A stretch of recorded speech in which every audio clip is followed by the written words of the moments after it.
bagi saya itu menarik karena berhubungan dengan relasi, kita membentuk relasi yang excellent.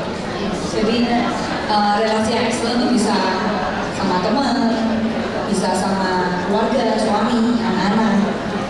Terus relasi yang excellent itu bagaimana sih kita istilahnya membentuk relasi saling menghormati itu gimana ya, saling peduli gimana. Sebelum kita firman, kayaknya enak game lagi aja. Oke, kita mau main game ya. Siapa yang masih ingat game minggu lalu ya? Yang sweet 2 minggu lalu ya? Yang sweet. Nah ini sekarang kita mau sweet tapi sweet per grup. Jadi ya berbeda. Jadi batu gunting kertas lagi, nanti dicari satu pemenang aja tiap meja. Terus kalau yang kalah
levelnya kita. Jadi yang ibu pegang bagian level itu biasanya yang bisa ya moderator kita hari ini. Mari kita panggil ya Cek. Mari kita panggil Gloria.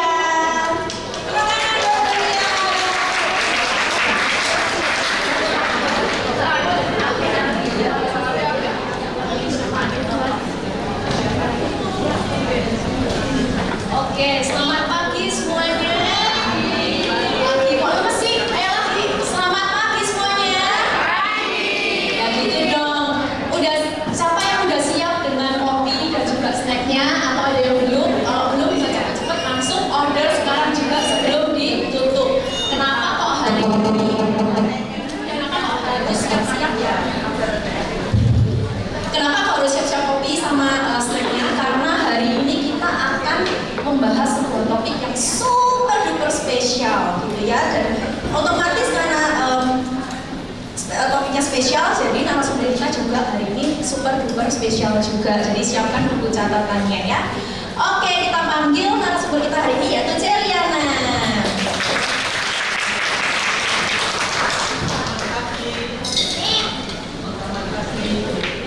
Pagi Wah, Celiana ini mungkin ada beberapa orang yang sudah tahu, tak asing lagi ya Celiana ini. Celiana ini adalah seorang istri, seorang ibu, dan juga seorang grandma ya, udah punya cucu. Banyak ya, ada berapa cucunya? Saya punya cucu 5 dari 2 anak. Oh wow, 5. Tapi nggak usah ditebak umurnya ya. Ya udah, kita panggil Cici aja ya, jangan dipanggil yang lain-lain deh. Tambah muda. Tambah muda. Nah, Celiana ini juga adalah seorang pelayan Tuhan yang sudah lebih dari 20 tahun melayani khususnya para gadis-gadis yang maaf kata hamil di luar nikah ya Cek ya, sampai terbentuklah sebuah rumah penampungan yang kita semua tahu sebagai Pondok Hidayat. Nah, selain itu Celiana juga memiliki sebuah pelayanan yang berupa sebuah sekolah Kristen dan juga rumah belajar gratis atau bimbel. Nah, wow Cek, kalau saya lihat-lihat profilnya Cici ini, berarti bisa dibilang Cici ini seorang yang berhasil ya dalam rumah tangga, terus juga pelayanan. Hasilnya apa sih Cici? Apakah ada hubungannya dengan berrelasi secara excellent? Kenapa kok berrelasi secara excellent itu penting banget sampai harus dibahas? Iya. Topik kita, saya berdiri aja ya. Topik kita pagi hari ini sungguh luar biasa yang akan menolong kita untuk banyak hal, yaitu tentang relasi. Dan Gloria yang akan saya sampaikan ada 3 hal relasi yang sangat penting dalam kehidupan kita sebagai wanita, sebagai ibu yang sudah di dalam Tuhan. Yang pertama tentu saja bagaimana relasi kita dengan Tuhan. Relasi kita dengan Tuhan adalah awal dari segala relasi, baik dengan diri sendiri yang nanti akan kita bahas maupun relasi dengan sesama. Jadi basicnya adalah relasi kita dengan Tuhan. Relasi kita dengan Tuhan itu kenapa penting? Karena sebelum kita menerima Kristus sebagai Tuhan dan Juru Selamat, sebetulnya secara batin, secara roh, kita itu mati. Kita itu mati karena apa? Karena kita penuh dengan dosa. Dan yang bisa mengampuni dosa kita itu hanya Yesus. Jadi ketika kita menerima Yesus dalam kehidupan kita, kita mempunyai relasi dengan Tuhan. Berarti relasi dengan Allah itu dimulai ketika kita atau orang ini sudah lahir baru ya Cik ya? Iya. Berarti kalau misalnya belum lahir baru, orang ini nggak punya relasi dengan Tuhan. Iya. Nah, bagaimana dengan orang yang mungkin nggak punya relasi yang baik dengan Tuhan, tapi pelayanannya tuh jos banget? Ya, bagi saya dan Alkitab juga mengatakan bahwa segala yang kita layani itu untuk Dia, bagi Dia, dan kemuliaan juga bagi Dia. Jadi kalau Dia tidak berdasarkan kepada mengasihi Tuhan dan kehidupan baru, ya Bisa jadi pelayanan itu adalah berdasarkan kemauannya sendiri, mungkin ambisi sendiri, mungkin ingin, sorry untuk perkataan ini, mungkin untuk memegangkan diri sendiri dan lain-lain. Pada intinya bukan untuk kemuliaan nama Tuhan. Jadi bisa dibilang pelayanan itu sebenarnya karena kita ini sudah diselamatkan oleh Tuhan, kemudian kita sudah merasakan kasihnya, kita overflow with love gitu, Makanya kita ingin melayani. Jadi untuk manifestasi dari keselamatan yang kita rasakan. Terus gimana nih kalau misalnya ada orang yang kayak itu tadi ya, mungkin pelayanan terus sampai sebenarnya nggak urus gitu ya. Apakah itu sebenarnya ada masalah dalam dirinya sendiri ya? Iya, nanti kita akan bahas itu ya. Ya. Tetapi sebelumnya saya akan menyampaikan bahwa hidup yang excellent, relasi yang baik itu bukan diukur dari harta benda kita atau prestasi kita, tetapi diukur dari bagaimana kualitas hubungan kita itu dengan Tuhan. Jadi bukan karena prestasi, bukan karena harta, atau bukan karena kedudukan, dan bukan karena yang lainnya, tetapi bagaimana hubungan kita dengan Tuhan itu yang akan melahirkan relasi-relasi yang berikutnya. Dan salah satu cara kita memelihara relasi kita dengan Tuhan adalah dengan doa, firman, penyembahan, beribadah yang akan membangun iman kita. Dan dari situ akan timbul buah-buah roh, dan buah-buah roh yang akan menolong kita untuk kita mempunyai relasi yang baik, baik dengan diri kita maupun dengan sesama. Itu yang pertama ya.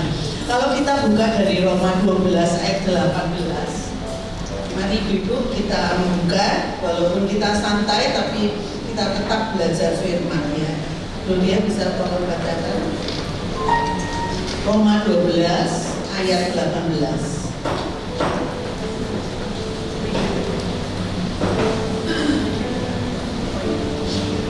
Saya baca ya. Sedapat-dapatnya kalau hal itu tergantung padamu, hiduplah dalam perdamaian dengan semua orang. Jadi Allah menganjurkan, mensyaratkan pada kita hidup berdamai dengan semua orang, karena Allah telah lebih dahulu mendamaikan hidup kita dengan hidupnya Allah. Kita sudah menjadi satu dengan Allah ketika kita terima Yesus sebagai Tuhan dan Juru Selamat. Sebelum Yesus meninggalkan dunia ini, ketika dia terangkat di surga, dia katakan bahwa Roh Kudus akan kutinggalkan kepada kamu. Nah, itulah yang membuat relasi kita dengan Tuhan itu hidup. Karena sebetulnya dari hidup kita sendiri, dari hati kita sendiri, kita punya Roh Kudus yang terus-menerus akan mengingatkan kita. Ibu-ibu akan merasa kalau kita berbuat dosa, ada rasa nggak enak kan? Benar nggak? Nah, ada rasa gelisah, ada rasa takut, rasa bersalah. Nah, itu sebetulnya adalah karena Roh Kudus yang mengingatkan kita. Ada orang yang mendablek ya, orang Jawa mengatakan masa bodoh. Diingatkan, ya sudah jalan terus, gitu ya. Nah, itu yang Paulus katakan, nanti lama-lama hati nuranimu akan menjadi tumpul. Jadi kita jangan main-main dengan semua dosa kita. Begitu diingatkan, ayo kita berbalik dan kita bertobat. Itu untuk menjaga relasi kita dengan Tuhan. Jadi ibu sekalian, para ladies sekalian, jaga hubunganmu dengan Tuhan dengan doa, baca firman, bersaat teduh, menghafalkan ayat, beribadah, ambil persekutuan seperti ini untuk membangun iman kita, membangun relasi kita ya. Satu ayat mengatakan pergaulan yang buruk merusak kebiasaan yang baik. Pergaulan yang buruk merusak kebiasaan yang baik. Dengan siapa kita bergaul? Kita bergaul dengan Tuhan atau dengan dunia. Itu pilihan itu ada di kita. Tidak ada seorang pun yang memaksa kita. Pilihan ada di Bapak Ibu sekalian. Keselamatan diberikan pada setiap orang. Tinggal kita mau meraih atau enggak. Roh Kudus diberikan. Tinggal kita mau menggunakan enggak. Kita mau peka, membiarkan Roh Kudus bicara atau membungkam. Pilihan ada pada kita. Tuhan tidak menjadikan kita itu sebagai batu, sebagai patung. Tidak. Kita punya hak kebebasan. Jadi mari menggunakan dengan siapa kita bergaul, disitulah akan terlihat siapa sebenarnya diri kita. Jadi yang dimaksud Gloria tadi, kalau ada orang melayani tapi dia belum terima Yesus, ya bagi saya itu bukan satu pelayanan, itu pelayanan sosial. Itu pelayanan sosial. Oke, saya lanjutkan yang berikutnya atau oke. Relasi yang kedua adalah relasi dengan diri sendiri. Tuhan menciptakan kita itu sangat istimewa, sangat berharga, sangat spesial. Di dalam Mazmur 139 itu dikatakan bahwa ayat 14 kita baca ya.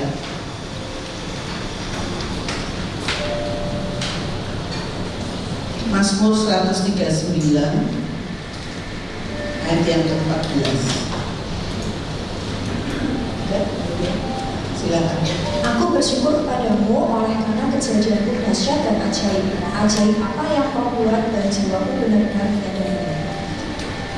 Kejadian kita itu dahsyat dan ajaib. Dan kalau kita menyadari betul-betul bahwa oh ya Tuhan, aku diciptakan tuh begitu istimewa, begitu berharga, tidak ada yang mengalahkan ciptaan Tuhan, maka hanya ucapan syukur yang akan keluar dari hati kita, dari bibir kita, dari kelakuan kita. Karena betul-betul Allah menciptakan kita itu sangat spesial. Bahkan dikatakan anak yang kembar pun itu katanya tidak benar-benar kembar.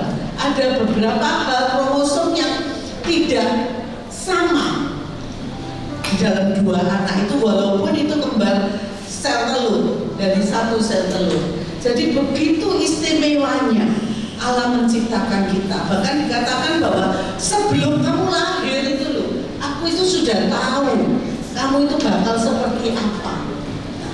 Apakah dengan kejadian kita yang dahsyat dan ajaib kita tidak menghargai diri kita? Kalau kita menyadari bahwa Allah itu luar biasa menciptakan kita, tentu kita akan membalas bahwa Tuhan, aku mengucap syukur dengan apa yang Tuhan ciptakan atas diriku. Ibu sekalian, dulu ya, saya ini kan gelap kulitnya ya, padahal saya Cina. Gelap. Sering saya waktu masih kecil itu dibully gitu loh. Katanya saya ini diambil di tempat sampah, makanya hitam gitu ya. Dan itu juga menggoda hati saya gitu. Tetapi Tuhan yang memulihkan gitu. Ketika saya terima Yesus, saya rasanya nggak ingat lagi bahwa saya itu pernah dibegituin gitu loh. Pernah dikatain, oh kamu itu pasti anak pungut gitu, mama putih, kamu kok enggak gitu. Kamu diambil dari tempat sampah gitu. Tapi ketika saya terima Yesus, saya nggak menyadari ya. Tapi itu hilang gitu. Saya percaya bahwa itu Roh Kudus yang menghapus dari ingatan saya, dari luka saya di dalam hati saya ya. Jadi saya tahu itu ketika saya TK, SD itu sering kali dibully seperti itu gitu. Baik oleh teman maupun oleh koko dan cece saya gitu. Memang mereka guyon, tapi bagi anak kecil itu kan enggak ngerti guyon atau enggak ya. Apa yang dia terima ya itu yang masuk ya, itu yang saya alami. Nah, Ci, kalau misalnya kita masih menyimpan rasa pahit itu tadi, memang ada efek apa sih ke relasi kita dengan orang-orang?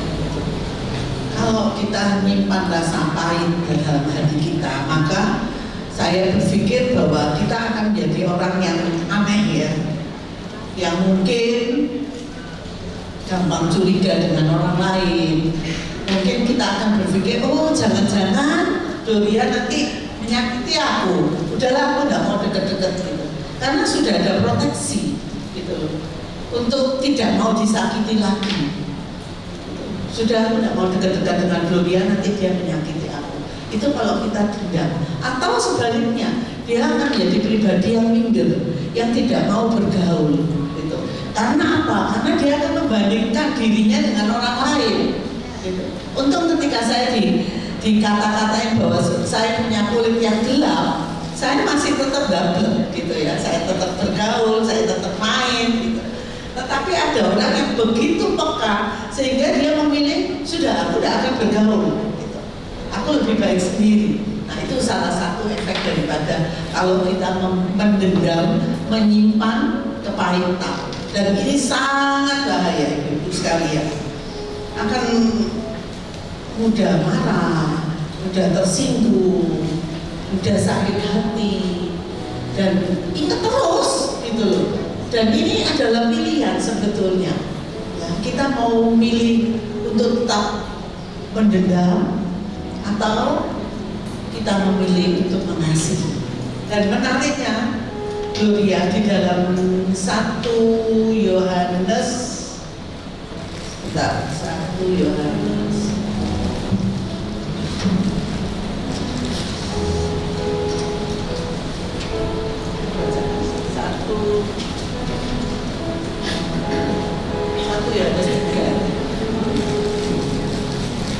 Sorry, 2 Yohanes 3.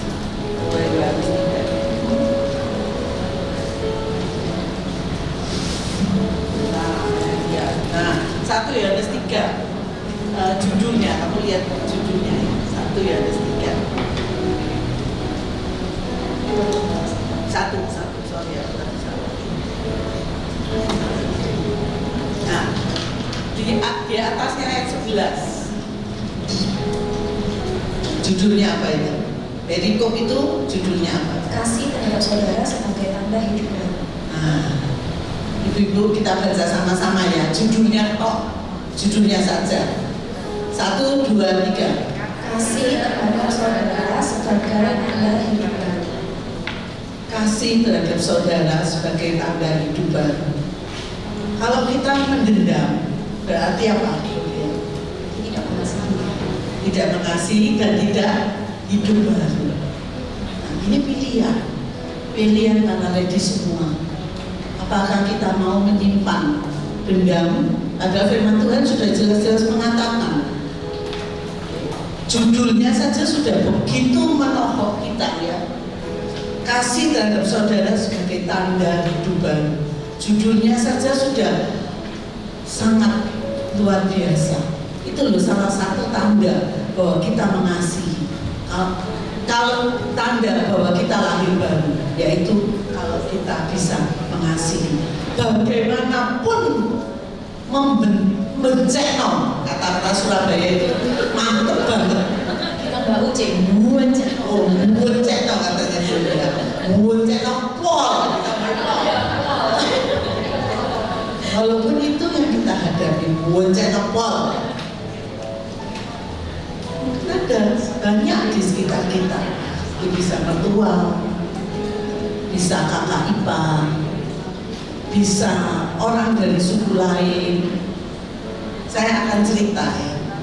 Mungkin yang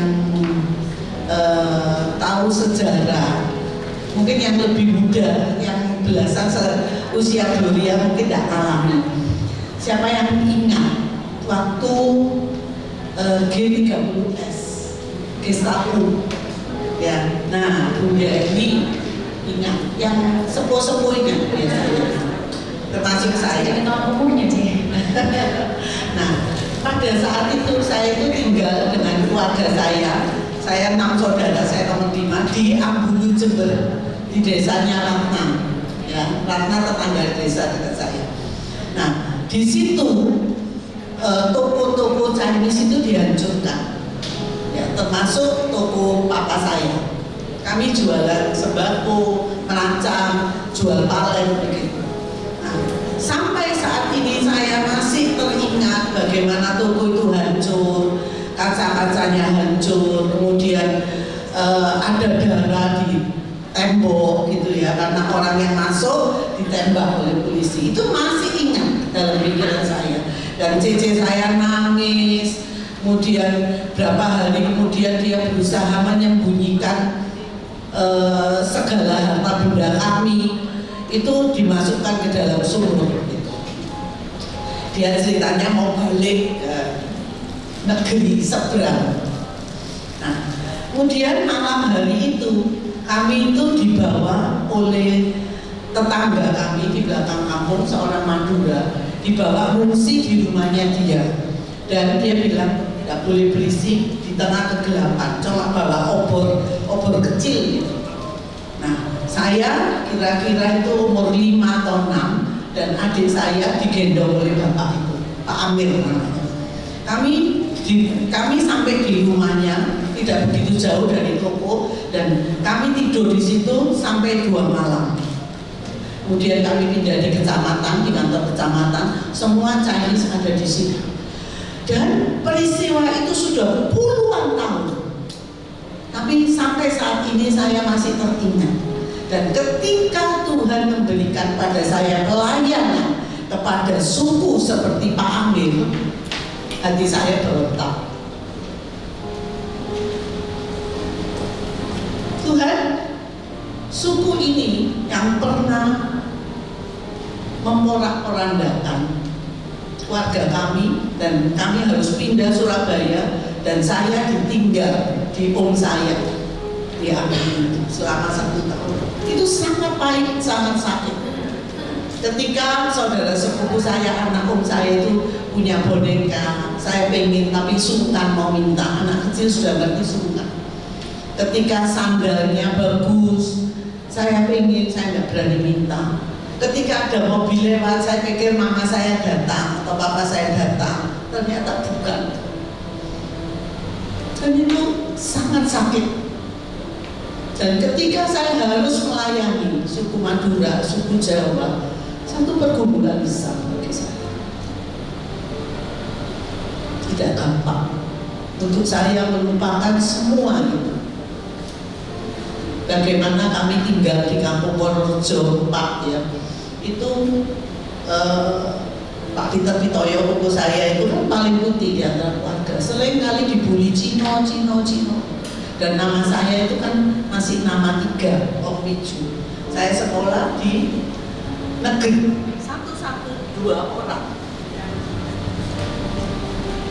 2 orang dari sekian ratus anak. Itu yang Chinese hanya 2 orang. Bayangin, saya tinggal di seperti itu. Dan di antara ratusan anak itu yang Kristen hanya 10. Dan ketika saya lahir baru, saya memulai satu persekutuan dengan ejekan kanan kiri. Dan saya harus memilih, saya mau tetap lanjut pelayanan atau gak usah.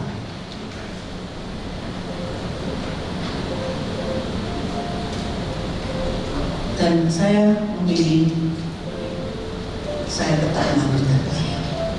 Saya memilih yang terbaik seperti yang Tuhan perintahkan dalam kehidupan saya. Karena saya tahu bahwa tidak ada gunanya saya menyimpan dendam. Tidak ada gunanya saya hidup kalau saya tidak menjadi berkat. Dan puji Tuhan semuanya berkembang dan saya tidak pernah ingat lagi. Tidak pernah terpikirkan sekalipun dalam pikiran saya bahwa suku ini pernah menyakiti keluarga saya, memporak-porandakan, membuat kami menderita. Dan ini kan tidak terjadi sekali ya. Kemudian beberapa tahun kemudian ketika kami di Surabaya terjadi lagi. Kemudian baru terakhir ini saya tahu bahwa menantu saya perempuan itu kelas 5 SD harus ke Malaysia ketika peristiwa 98 terjadi. Dia tidak pernah cerita pada saya, baru 1 tahun terakhir. Saya tahu bahwa itu pahit bagi dia, makanya dia tidak pernah cerita. Dan dia 5 saudara perempuan semua dan cantik-cantik. Semua akhirnya keluar negeri karena peristiwa itu begitu menggores. Dan dia simpan itu sampai pernikahannya mereka 10 tahun sampai 9 tahun baru dia cerita pada saya. Jadi tidak ada gunanya untuk menyimpan kepahitan dendam. Apa namanya, ketika Cici awal-awal disuruh melayani suku yang memporak-porandakan keluarga Cici, gimana caranya Cici menang dari kepahitan yang Cici udah alami? Kok bisa sampai yaudah aku mau melayani, aku terima panggilan ini? Ya, karena kembali lagi karena saya memelihara hubungan saya dengan Tuhan.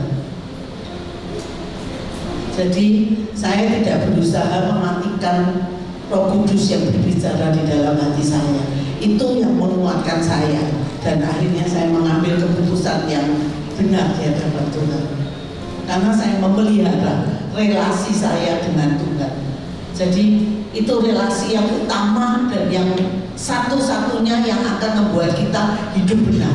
Jangan pernah meninggalkan apapun yang terjadi. Itu yang mendasari. Terus pernah nggak sih waktu Cici pelayanan gitu kan, pasti awal-awal pasti akan keinget sedikit-sedikit peristiwa, Pak, mungkin langsung lupa gitu. Nah ketika ingatan itu datang lagi, kemudian Cici tetap harus melayani, itu gimana perasaan Cici? Saya tetap maju. Tetap maju. Iya. Yang pernah datang di tempat pemulung pasti ingat bahwa bagaimana gang itu begitu sempit. Itu mengingatkan saya sebetulnya bagaimana rumahnya Pak Ahmed itu juga lewat gang yang sempit seperti itu gitu. Tetapi ya sudah, saya berusaha untuk tidak mengingat dan saya tetap maju ke depan. Saya tidak mundur ke belakang ya. Saya bersyukur bahwa ketika saya terima Yesus itu saya diwajibkan untuk menghafalkan ayat gitu. Nah ini juga penting ibu-ibu sekalian ya, menghafalkan ayat. Karena ketika kita ngalami sesuatu, otomatis ayat itu keluar. 2 Korintus 5 ayat 17 gitu ya. Kamu adalah ciptaan baru, yang lama sudah berlalu, sesungguhnya yang baru sudah datang. 1 Yohanes 1 ayat 9. Harus mengampuni, lupa saya. Nah, jika kita mengaku dosa kita, maka Ia adalah setia dan adil, dan Dia akan mengampuni dosa kita. Jadi otomatis itu yang teringat di dalam pikiran saya gitu. Itu yang terjadi. Jadi penting sekali kita memelihara relasi kita dengan Tuhan, dan kita juga punya relasi yang baik dengan diri kita sendiri. Bebaskan hati ibu-ibu sekalian, para ladies sekalian, dari perasaan pahit, dari perasaan dendam, dari perasaan iri hati mungkin, dari perasaan tidak mengucap syukur. Sekarang kan musimnya apa? Operasi plastik, apa singkatannya? Oplas. Saking tidak familiarnya, ya kan? Ya kita nggak usah bahas itu, nanti panjang. Nanti kalau yang tanya saya nggak bisa jawab. Tapi koreksi diri sendiri ya. Itu demi apa? Demi kesehatan, demi ketidakpuasan atas penciptaan Allah, atau demi apa? Ya. Oke, saya lanjutkan atau ada sesuatu yang belum disampaikan?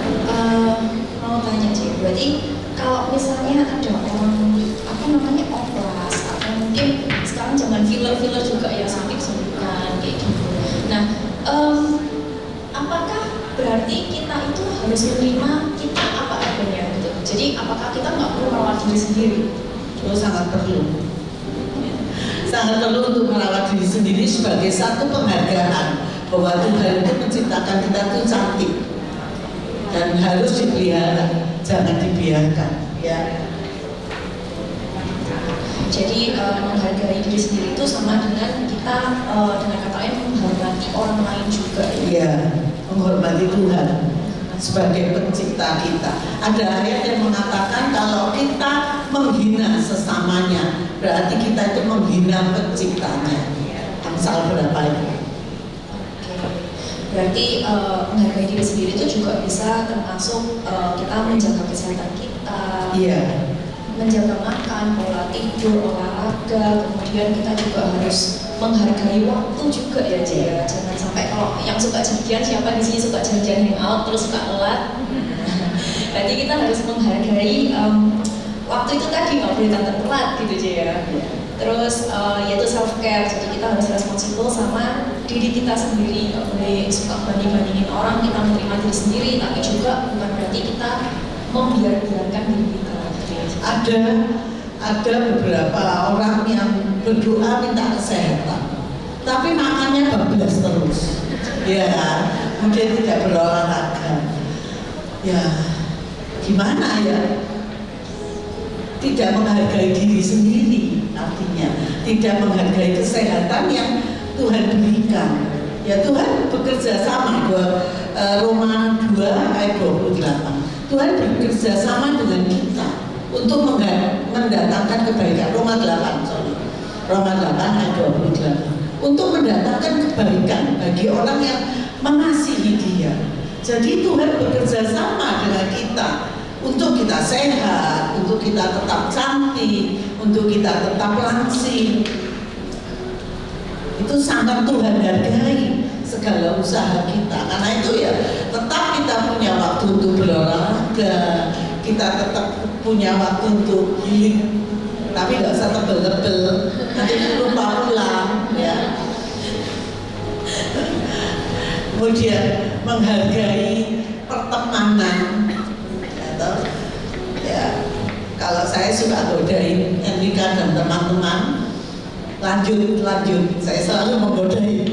Karena kalau habis apa, mereka selalu lanjut jalan-jalan dan lain-lain gitu ya, kafe-kafe cantik, foto-foto, ya nggak apa-apa.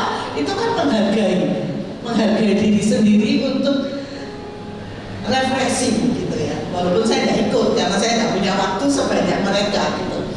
Tapi it's okay, baik untuk pertemanan, untuk relasi dengan sesama, untuk healing tipis-tipis, nggak tebel, ya kan? Nah, itu kita punya me time. Nah kalau hari gini ya Cik, banyak orang itu yang terlihat seolah-olah baik-baik aja. Mungkin karena nggak ada kondisi yang ekstrim banget yang sampai kayak tahun 98 atau tahun yang itu kan. Jadi seolah-olah itu hidup tuh kayak baik-baik aja, main aman-aman aja, kayak seolah bahagia dari luar gitu.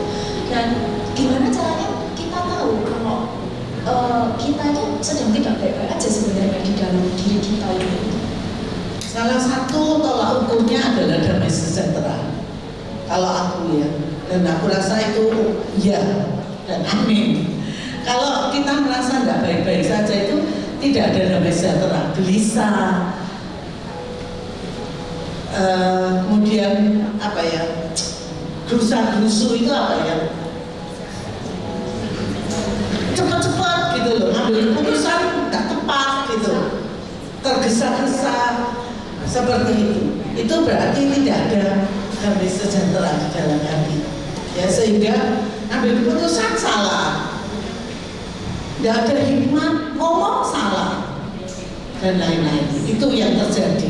Jadi cek, adakah damai sejahtera dalam dirimu? Kalau ada, ya kamu benar di hadapan Tuhan. Karena Roh Kudus itu mengingatkan kita kok, kalau kita salah itu akan ada kegelisahan dalam diri kita. Berarti kalau misalnya kita setiap hari itu ketemu sama orang yang buat wow ini ya, berarti kita tuh lagi diproses ya sama Tuhan untuk menghadapi orang yang punya kepahitan di dalam hatinya gitu. Iya. Oke, nah sampai sini kita mau buka dulu pertanyaan dari audiens ya. Kira-kira siapa? Sebelum ada pertanyaan, saya ingin bacakan ya Yesaya 43 ayat 18 dan 19.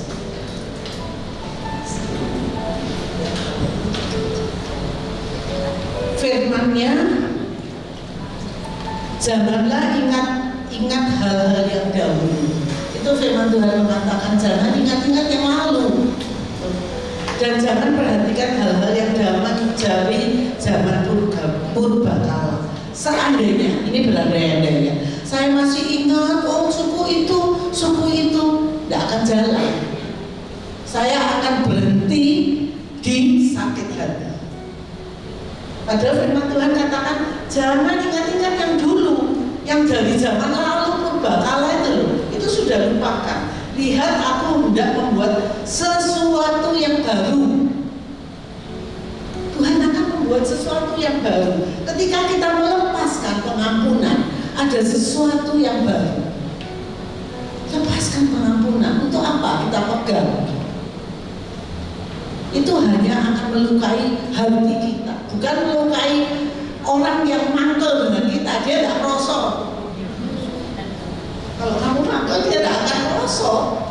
Apalagi kalau orang yang double, ya kamu mantel dewe, aku happy dewe. Yang sampai bunyinya kitanya nggak tidur ya. Itu yang ingin saya sampaikan.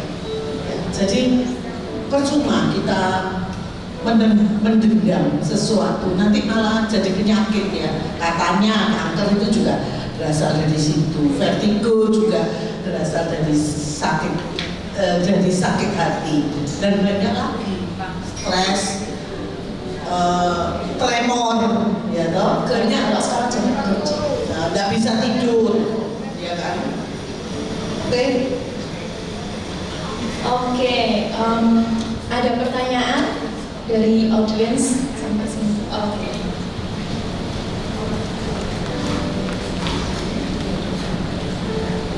Iya, Bu Yana, saya mau tanya ya. Tadi Dana kan mengatakan bahwa kita tuh harus maksudnya menghargai diri kita sendiri untuk kita bisa berrelasi dengan orang lain.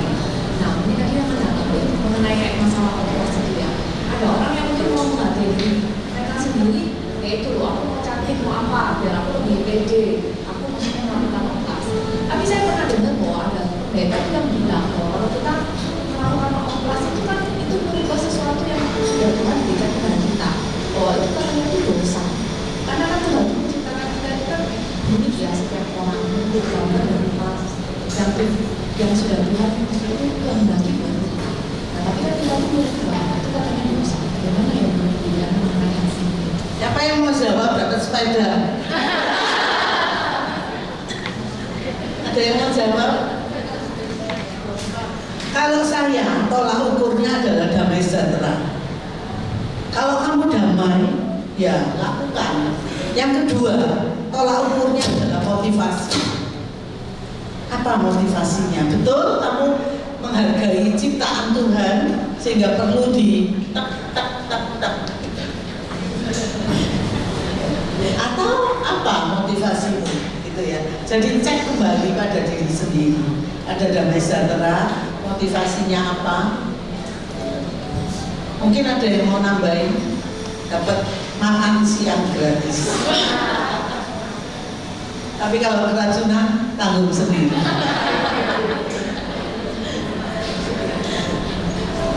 Tapi kalau karena kata-kata pendeta yang seperti itu, kita jadi nggak damai. Gimana? Ya jangan lakukan. Berarti itu pendeta dipakai Tuhan untuk berbicara.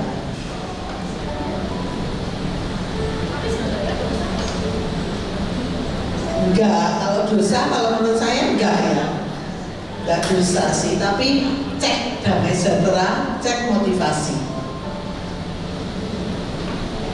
Sebagai tolak ukur, akan ada 10 perintah Allah ya. Nah, itu sebagai tolak ukur. Memang ada yang lainnya di perjanjian baru, ada yang lainnya. Tapi paling tidak itu bisa mengecek diri kita. Untuk kemuliaan siapa ini semua? Ya, itu motivasinya. Ada yang ingin menolong menjawab? Ibu Neti mungkin? Ibu Eli? Oh, karena mereka asli.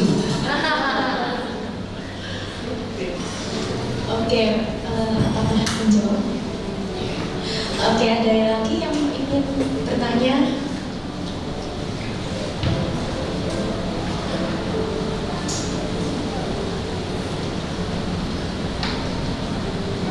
Oke, berarti kalau misalnya nggak ada yang bertanya, berarti udah beres semua ya dengan diri sendiri dan Puji Tuhan. punya relasi yang baik dengan Tuhan ya. Bisa langsung tinggal dipraktekkan. Oke, jadi kunci dalam memiliki relasi yang excellent itu yang pertama adalah relasi dengan Tuhan, memiliki relasi yang baik dengan Tuhan. Yang kedua itu adalah memiliki relasi dengan diri sendiri, yaitu memaafkan diri sendiri, menerima diri kita apa adanya, masa lalu kita harus pulih dari luka batin ya, berdamai dengan masa lalu. Kemudian yang ketiga, karena kita sudah mempunyai relasi dengan Tuhan dan kita sudah menerima masa lalu kita sudah sembuh dari kepahitan, maka kita akan punya relasi dengan sesama yang excellent juga. Relasi dengan sesama ini juga sangat penting dalam kehidupan kita, karena dengan kita mempunyai relasi yang baik, kita akan menjadi teladan. Orang akan melihat kasih Kristus di dalam diri kita. Tetapi kalau kita itu dengan si A berantem, dengan si B gak cocok, dengan si C berselisih paham, dengan D iri hati, apa yang akan dilihat orang lain terhadap diri kita? Padahal dikatakan di dalam Matius 5 bahwa kita itu adalah terang dan garam. Jadi ketika kita ditaruh di atas kaki Dia, kita harus bisa menerangi orang di sekitar kita. Nah, apakah kita sudah menjadi demikian? Relasi dengan sesama itu juga bukan hal yang tidak penting, sangat penting. Kalau kita terus-menerus menjadi batu sandungan, tidak akan menjadi berkat bagi orang lain. Jadi apa ya apa harus balik ke poin nomor 1. Ya. Saya akan tambahkan dulu ya. Iya, Cik. Di dalam 1 Korintus 13 kita akan buka banyak ayat ya, tapi saya janji ini yang terakhir.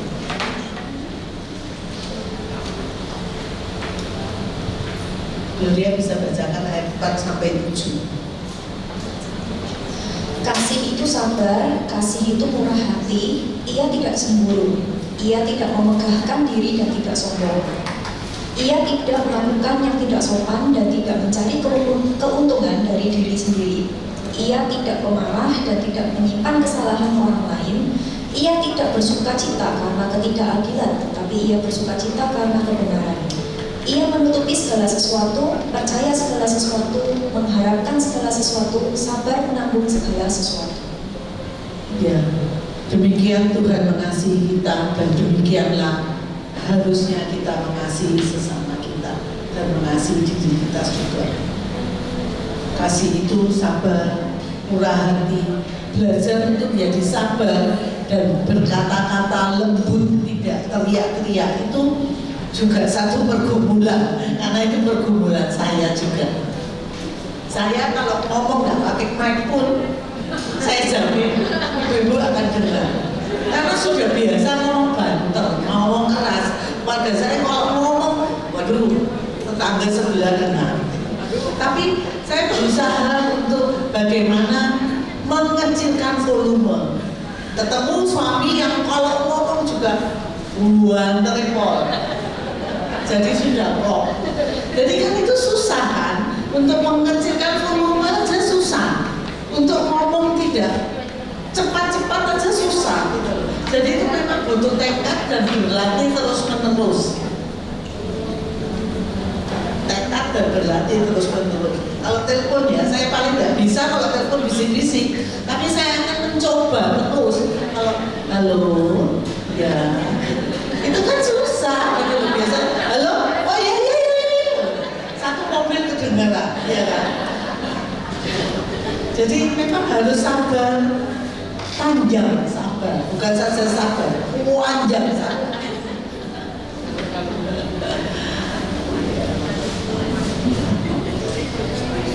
Tapi ibu sekalian ya, kita nggak usah, waduh kok angel ya, relasi yang excellent ini kok angel, enggak. Tuhan memberikan perintah, Dia yang memberi kemampuan pada kita. Pasti Tuhan memberikan kemampuan. Ya kita terus di dalam proses, kita terus belajar, tapi tetap Tuhan itu yang menopang kita. Dia katakan kalau kamu letih lesu, datanglah kepadaku, aku akan memberikan kelegaan. Kan luar biasa Tuhan kita itu. Dia undang kita. Kalau kamu letih lesu, remuk hati, dikatakan di Mazmur, kalau kamu remuk hati, bayangin orang remuk hati itu kan bukan hanya luka, tapi hancur semuanya. Datanglah kepadaku. Aku ingin menolong kamu. Aku penopangmu. Bahkan dikatakan aku gunung batumu. Mazmur 121. Dia itu segalanya, pembela. Kalau orang berbuat jahat pada kita, Tuhan yang membela kita. Tuhan yang mempunyai hak untuk membalas. Kita tidak usah mewangi Tuhan, tidak usah menolong Tuhan untuk membalas. Tuhan tidak perlu pertolongan kita untuk kita membalas orang yang bersalah kepada kita. Itu hak otoritas Allah sendiri. Kita tidak tahu waktunya. Kita tidak usah tanya kepada Tuhan. Tuhan kok belum membalas orang itu? Kok sampai sekarang dia masih selamat? Malah jadi bahagia. Malah jadi bahagia. Akhirnya apa? Timbul iri hati. Akan berkembang ke arah yang negatif. Oh, coba aku balas ya. Mungkin Cece ada pesan-pesan terakhir yang praktikal yang bisa kita lakukan ketika pulang dari ibadah. Ya, yang pertama adalah pasti jaga relasi kita dengan Tuhan, karena itu awal dari semua relasi. Yang kedua, ucap syukur, hargai bagaimana Tuhan menciptakan kita. Lepaskan kalau saat ini ibu-ibu sekalian mungkin ada rasa nggak enak dengan siapapun juga, mertua, ipar, saudara, lepaskan pengampunan. Jangan berusaha untuk membalas, biar Tuhan yang bekerja, bukan bagian kita. Yang ketiga, mari kita mempunyai relasi yang indah dengan sesama kita, karena dari situ akan timbul buah-buah yang kita nggak akan tahu. Ya, orang melihat kita sama dengan orang melihat Allah. Kan angel kan? Iya kan? Tapi itu loh firman Tuhan. Susah, tapi Tuhan memberikan kekuatan untuk kita melakukannya. Orang melihat Grace, melihat Gloria, sama seperti dia orang melihat Tuhan. Itu PR kita.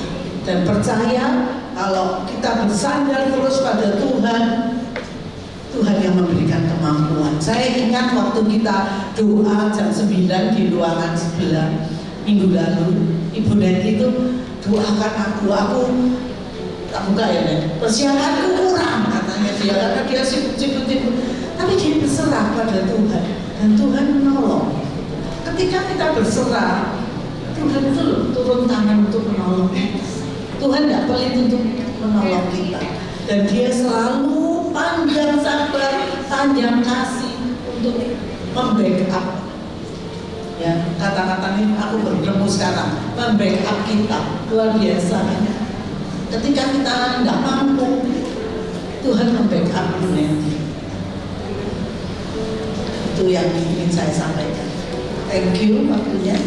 Thank you, Cik. Wow, siapa hari ini yang dapat pelajaran banyak banget ya? Semua ya. Kita berdoa ya. Ayo kita berdoa. Mari kita memeriksa hati kita. Adakah kita merasa dendam, sakit hati, ingin membalas kejahatan orang pada kita? Kalau ada di antara ibu-ibu yang mengalami hal itu, bereskan saat ini dengan Tuhan.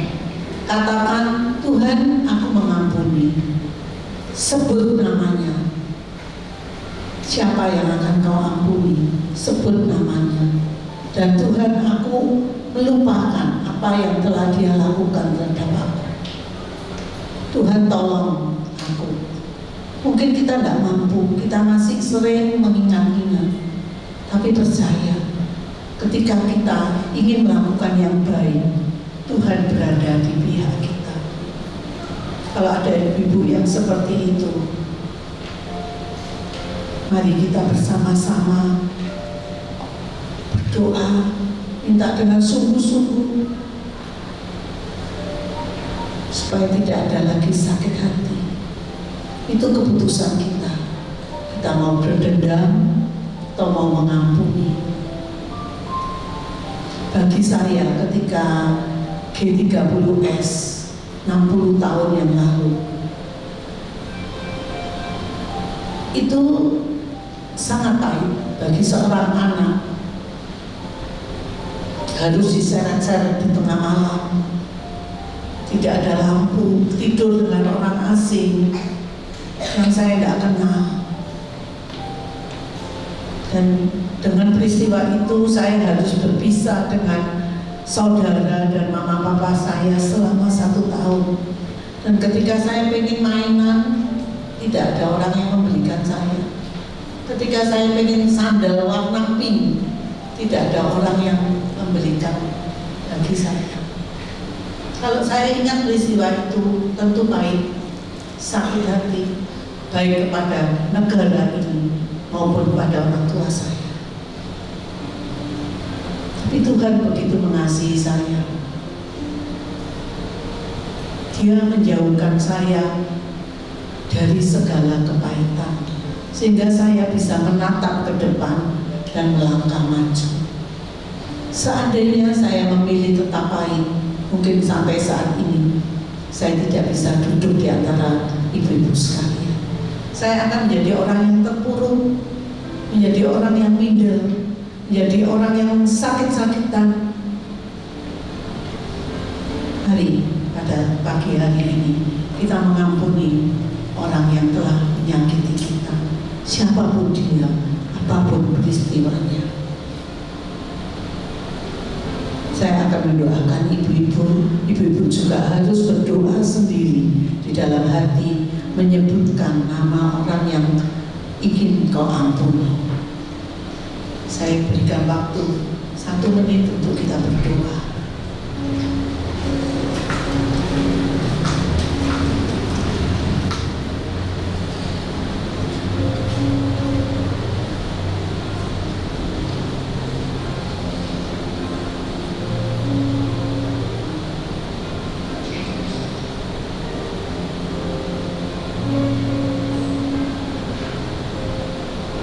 Tuhan, ajar kami seperti Engkau mengampuni orang yang bersalah kepadamu ketika Engkau disalibkan, ketika Engkau dicaci maki, ketika Engkau dicambuk, ketika Engkau dimahkotai duri, ketika Engkau disalibkan, dan ketika Engkau terpisah dari Allah. Sesuatu yang sangat menyakitkan bagi Engkau ya Tuhan, tetapi Engkau melewatinya karena Engkau memilih untuk mengampuni kami dan mengampuni orang yang bersalah terhadap Engkau ya Tuhan. Ajar kami juga untuk melakukan hal yang sama. Saat ini kami mengampuni ya Bapa orang yang telah bersalah kepada kami.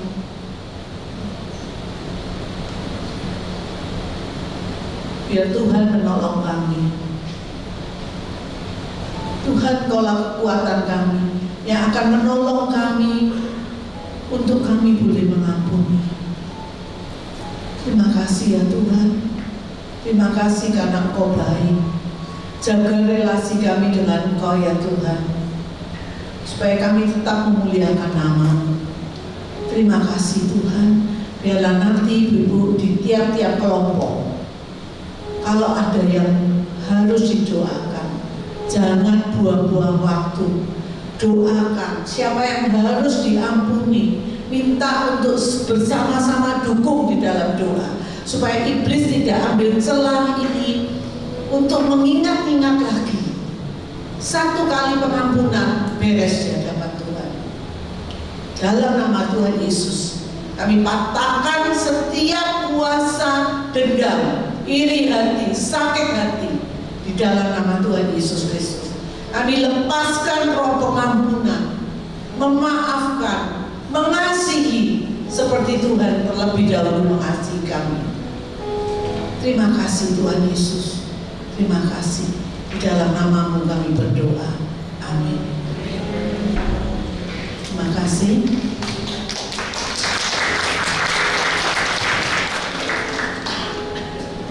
Oke, ada pengumuman ya. Jadi minggu depan kita akan mulai buku Bible & Co yang baru dengan desain yang baru juga. Saya yang desain. Jadi harus pada datang, pada daftar. Pendaftarannya udah dibuka. Jadi nanti pulang dari sini bisa langsung ke meja registrasi untuk mendaftar minggu depan.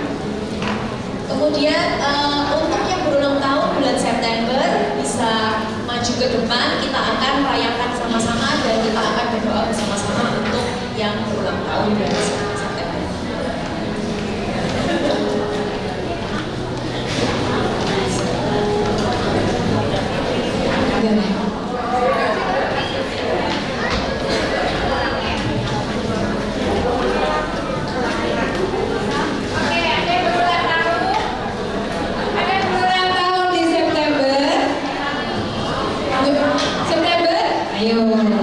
Yuk, saya ajak maju ke depan.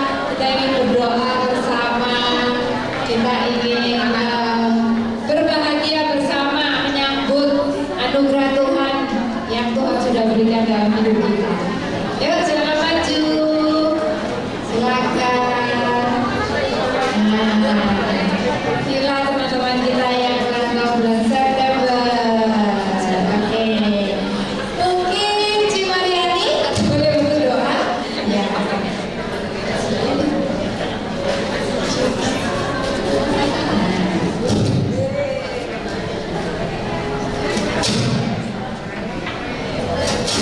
Nomor 2 itu.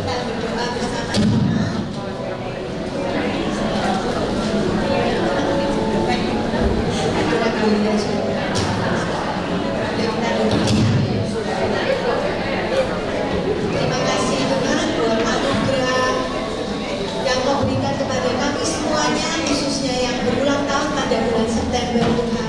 Kau berkati Tuhan sister kami yang berulang tahun ini Tuhan. Biar Tuhan penyertaan-Mu semakin nyata Tuhan dalam kehidupan mereka Tuhan. Kau pakai hidup mereka Tuhan supaya melalui hidup mereka Tuhan, nama-Mu dipermuliakan Tuhan. Kau berkati Tuhan keluarganya, apapun yang mereka kerjakan Tuhan. Kau berikan Tuhan penyertaan-Mu Tuhan nyata dalam hidup mereka. Berkati juga anak-anaknya, suaminya Tuhan. Kau berkati Tuhan. Terima kasih Tuhan, biar kebaikan kemurahan-Mu selalu mengikuti hidup mereka Tuhan. Biar mereka boleh melihat mujizat-mujizat Tuhan terjadi Tuhan dalam hidup sister kami yang berulang tahun ini Tuhan. Terima kasih, kami mengucap syukur atas kebaikan Tuhan.